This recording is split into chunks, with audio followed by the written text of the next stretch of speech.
Okay, we're going to go ahead and get started with this webinar. So whether you're with me live or you're following me on a replay, I won't be taking questions during or even immediately after the webinar, but by all means, feel free to email me at any time. This is Scott Conway, PhD, attorney at law.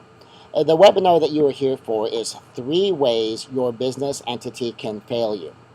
Now, what I plan to do afterwards is we'll compile this as a video, and then we'll post it either on YouTube or and somehow on our website, so that way you can watch this again at any time. So if you miss something, it's okay. It'll be available sometime later. Corporations, LLCs, and limited partnerships can leave you vulnerable. So this webinar is on how to protect your assets. In particular, if you've already formed your entity and you want to make sure your entity is actually going to protect you. My name is Scott Conway, PhD, JD, attorney at law. As an attorney at law, I practice some business law, some estate law. I do some business coaching. I'm a pretty good generalist. I'm fairly upfront with people about things I don't know much about. I'm also a real estate broker. I do commercial investment property, rental investment property, purchases and sales. I'm also a martial arts master. I'll talk in a moment about what makes that relevant to what else I do. I'm known for my Safe to Be Safe training system, where you train safe to be safe. I teach a lifestyle martial art, and this is relevant because of a law school discovery. I was involved in a moot court exercise in the classroom, and it was particularly brutal. Now, to be honest, I didn't notice how brutal it was. The professor was watching how all the judges were trying to trip me up, and I handled it fairly comfortably. After the class, the professor asked me if I was a black belt. He explained to me his history showed that everyone who handled that level of conflict as comfortably as I did was always a black belt. He wanted to know, was I the first exception, or was I a black belt? Of course, I told him I was a black belt. Being a black belt helps me come to some of these high conflicts, high stakes situations in a very relaxed, logical, kind of calm, serene way, so I can deal with things more effectively. I'm also an equipper. What I mean by that is I equip people. I don't just tell you what you should do. I also try to explain why you should do it this way. I train people with tools. So whether it's as an author with any of my books, or whether it's an instructor for my seminars or my audio programs, or whether it's as a coach or a consultant working individually with people or with businesses, my goal is to leave you trained in what you need to know, so that over the course of time, you no longer need me. And so while we're working on things, I stop helping you with the same kind of things, and I have you consistently better prepared and better prepared. The model is my martial arts. I don't want you depending on me to do things for you and to figure things out for you. I want to continually train you so you can become the master. Now, during this webinar, you will see that my email and website is at the bottom of any slide. You'll see Scott at scottwith1t.com, and that's the number 1 with the letter t.com. So if at any time you decide you'd just like to get in touch, send me an email. You can continue to follow the webinar, or if it's posted as a video, continue to follow the video. And you can just email me with any questions, thoughts, or inquiries you might have at any time during the webinar. You don't have to wait until it's over. So on to our topic. We feel safe, but we're not safe. The number 1 reason people form corporations or LLCs is to protect assets. The limited liability shielding from having a business entity can fail. It protects an owner far, far less than most expect. In this short program, and it should take me less than 30 minutes, we'll cover the top 3 ways your business entity can fail you. I'll also cover what you can do about each one individually, and something that you can do to cover all of the most common mistakes. Now, how to solve all of them. Each problem does have specific solutions, and we're going to get into what those specific solutions are. But you will never be able to reduce your risk to 0. When your corporate shield fails, or you face a situation where it provides 0 protection, and there are situations where your corporate shield will provide 0 protection, it is helpful to, quote-unquote, own nothing. Now, I don't mean to literally have nothing. I mean to have it properly protected. Now, before I go on, here's my personal caveat. Be fair. If you owe someone money, pay them if you can. If you can't just write a check, negotiate a fair settlement and make fair payments in a timely manner. Do not use these tactics to try to cheat people. If a court finds out the strategy is used to facilitate a fraud, they may authorize some kind of a workaround. Here's the simple secret. Use a properly structured trust that's crafted by a specialist who really knows what they're doing. Now, most people are familiar with the trust as a way to avoid probate. You think of it as an alternative to a will. Simple testamentary trust can be formed for several $100s to maybe a couple of $1,000s if your asset inventory is simple and the heirs are obvious and straightforward. We are not talking about these kind of simple trusts. If you can get a trust form for less than a few $1,000s, chances are you're not getting the kind of trust we're talking about here. The kind of trust that can protect your assets and accomplish other necessary legal objectives that also need to be considered in the equation is a highly specialized document. The wording needs to be very precise. The strategy needs to be carefully thought through. It needs to be tailored to the individual situations of the individual client. Now keep in mind, I'm a lawyer. I have a PhD. I have a law degree. I practice law. I've done wills. I can do a simple trust.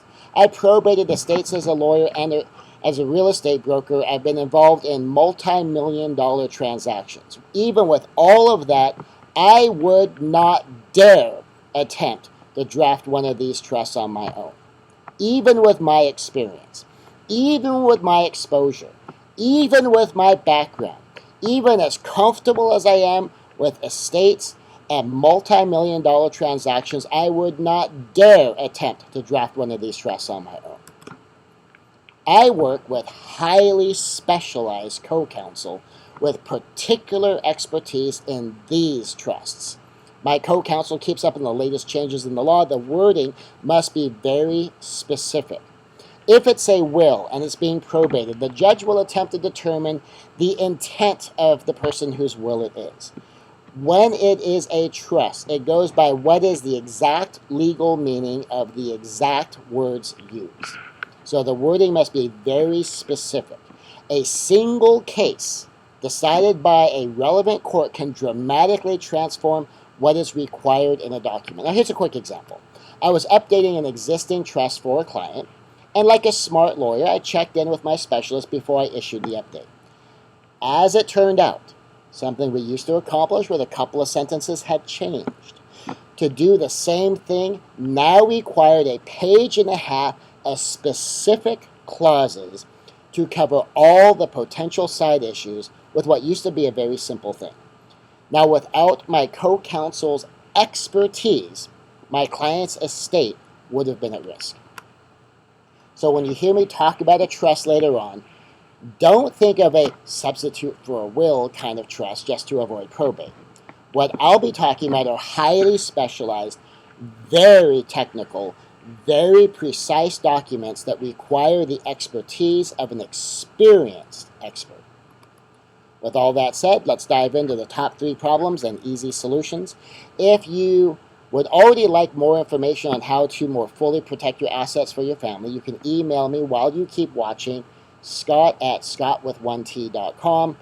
Email and website is at the bottom of every slide. Top 3 problems and easy solutions. How to solve the most common vulnerabilities that leave you and all your assets exposed. The top 3 are failure to follow formalities, commingling of funds, and personal conduct. Failure to follow formalities. Now this one's easy. Commingling of funds. This includes things you might not think of, so you want to pay attention to this because it's possible, without realizing it, you might be guilty of commingling of funds. And personal conduct. This is the big one. If you don't already understand this, definitely listen to this one. Let's start off with failure to follow formalities. Depending on the form of business, certain formalities must exist. Corporations must have annual meetings and keep minutes. Appropriate documents must be filed to keep a company in good standing. Corporations should have bylaws. LLC should have an operating agreement. Ownership agreements and/or stock certificates should establish ownership. The more casual people are about formalities, the more likely a court might ignore the corporation or LLC and ascribe liability to the owner. Single owner companies are the most notorious for doing this. I was working with a client, and the first thing that came up in our business conversation is he had about half a dozen entities. And he realized he hadn't done anything with any of them. He hadn't kept up on his documents with the Secretary of State or the relevant organizations. He hadn't done his meetings and his minutes for his corporation. He had a lot of formalities to catch up on. So the simple solution, of course, is follow all the formalities required of your entity. Make sure you have your filings up to date with all of the relevant secretaries of state. Make sure your corporate documents are current. Do your meetings. Keep your minutes. If you just follow the formalities, you'll be okay. If you don't follow the formalities, you might be subject to something that's called piercing the corporate veil. And I've had too many clients that hadn't been following the formalities and had no idea how vulnerable they were. So just follow your formalities. That one's pretty simple and straightforward. Commingling funds. Well, you want to make sure you keep your funds separate. Commingling finances is a very common sin in business. Once you form an entity, the business's money belongs to the business. While a one-member LLC might be treated like a sole proprietorship for tax purposes, it is not a sole proprietorship. If you pay personal bills from the business account in a sole proprietorship, that's okay, because the money belongs to the owner. Just don't claim personal expense as a business expense on your taxes. If you pay personal bills from the account of your LLC, that's not okay.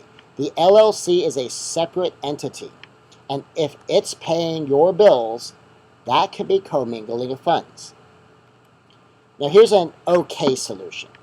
You could keep good records and have it accounted as income to you, but it's better to just not do it. A better solution is just pay yourself from the LLC and pay the bills from your own account. It's worse when an LLC or an S-Corp has more than one owner. But because most people understand that company profits will be distributed to all the owners, it's usually clearer that you can't just pay your personal bills with company money because it doesn't all belong to you. But very often, if you are the sole owner of a company, the sole owner of an LLC, sometimes people forget. Just because you're the sole owner of the company doesn't mean the company's money is the same as your money. Now here's something that surprises people sometimes. This is the opposite direction, is when an individual pays company bills. Sometimes people will pay company bills from their personal account. Now a semi-okay solution is sometimes people will take the extra better step of giving money to their own company and then paying bills out of the company account. Now this is better, but it's still a potential problem because it shows you're treating your money and the company's money as the same. In this case, treating your bills and the company bills as the same. A better solution is to remember the money needs to be accounted for as though your entity is a separate being. It should be characterized as a loan. It should be documented, and it should be paid back with the payment also documented. Now here's another big one, and I've watched clients do this, and it is dangerous. This is a big commingling issue, is when individuals take payment for company actions. Sometimes people will sign contracts as the company in order to hide behind the corporate shield, but then when it's time to be paid, they take payment directly to themselves. That's also commingling, and it can cause your corporate shield to fail. Now the solution is just to remember, business income is income to the business. Treat it as such. Put it in the right account, and then pay yourself properly. The overall simple solution, of course, is to keep the money separate. Personal conduct. This is the biggest understanding people have. I've run into this, I couldn't even tell you how many times, for literally decades. If you own an LLC or you own an S-Corp, where it's either a single owner LLC or you have 100% stock ownership of your S-Corp, you cannot be held personally liable for company debts. But here's the thing to remember. you can always be liable for your own personal conduct. Now, most people understand if you sign a loan and you personally guarantee it, you can be personally responsible. What some people don't realize is your conduct can result in liability to you individually. If you do something personally, even if you did it as part of doing business, you can be directly sued for what you did. Now, they'll sue the company too, of course, but they will also sue the individual actors. Often, lawyers will include those who trained or directly supervised the individuals who made the blunder too. In my particular case, an escrow agent did some really, really bad things. So, of course, we sued the escrow company to try to get the money that we were due, but we also sued the individual escrow agent that did it. If the company insurance doesn't cover the conduct, the individual, which may be you, or in the story I just told was the agent, can be left having to defend themselves. If the company doesn't have enough assets, the individual, which again may be you, can be left having to pay whatever liability remains. And if the company goes bankrupt, the individual, again, which may be you, might be all alone in the lawsuit. So let's take my escrow agent. If the company went out of business, if the escrow company were to suddenly cease doing business and she still did something really, really bad, well, now there's no insurance to cover her. There's no corporation to pay for her defense. And she could be stuck on her own. Now, that's true no matter who the actor is, including if it's the owner. Now, here's the fast defense. You want to know how to protect yourself the fastest? The fastest defense, no matter the form of your business, is to make sure you have good insurance. It could be a sole proprietor with good insurance, a partnership with good insurance, a corporation or LLC. If my insurance covers the claim, my personal assets are safe. And that's both if there's enough insurance to cover whatever the size of the claim is, and what particular action I'm being sued over is also part of what's covered. Now, you can have that level of protection in place with a phone call. So if you don't already have an agent that can get you set up, go ahead and send me an email and I'll help you find somebody. If you want a more solid defense, you want to do the trust. If you are found personally liable, you can lose your assets. Something that's happened to people is that they lost their own companies because they were found personally liable. Ownership of their company was an asset the judgment creditor could take. One particular gentleman owned his company. His company was sued, and he was individually sued. Ultimately, he was found to be individually liable as well as his company being liable, and the post-judgment settlement was he surrendered ownership of his company as the asset that he had to the person who sued him. So he lost his company. If you can use an expertly crafted trust, that can be a good way to protect assets. It accomplishes everything you know from a testamentary trust. It helps avoid probate, helps smooth the process of moving assets, helps protect them from subsequent marriages so that way they don't get taken by subsequent family members and the step-siblings and such and whatnot, so then your kids don't inherit. So it still provides for your heirs. It protects your assets for your children and your grandchildren. And it helps make sure it protects your assets so no one frivolous or blown out of proportion lawsuit wipes you out. Now, these kind of trusts are very individual. An expert needs to know your situation, your overarching goals, and more. We need to consider tax implications. We need to look at whether structuring your trust as a California trust is best for you or if another state might be better for you. Expect to pay anywhere from $3,000 to $7,000 or even more for this kind of trust, depending upon what your asset portfolio looks like. Now, if your assets do not warrant that kind of investment, you just might not have enough assets to need this level of protection yet. Just keep this process in mind for when your net worth reaches a level that does warrant this kind of protection. You can email me direct at scott@scottwith1t.com. That's SCOT at SCOTWITH 1T. That's the number 1 and the letter T.com. And thanks to the beauty of email, you can send me an email at any hour of any day, and I'll get back to you almost always in 24 hours or less. So again, that's Scott at scottwith1t.com, and go ahead if it's an odd hour. It's the beauty of email, and I may honestly get back to you at odd hours, because depending what I'm doing, I may be up and about in a different time zone, and who knows what time I'll get your email and get back. So that's what makes email probably the best way to get in touch with me. So go ahead and do that. And so there we go, a little over 20 minutes. You know what the 3 biggest problems are, and you know what to do about them. Maintain your formalities, keep the funds separate, and be aware that your personal conduct can always expose you to potential liability. Make sure you have adequate insurance, and if you have substantial assets, make sure you protect them with an expertly crafted trust. Thank you.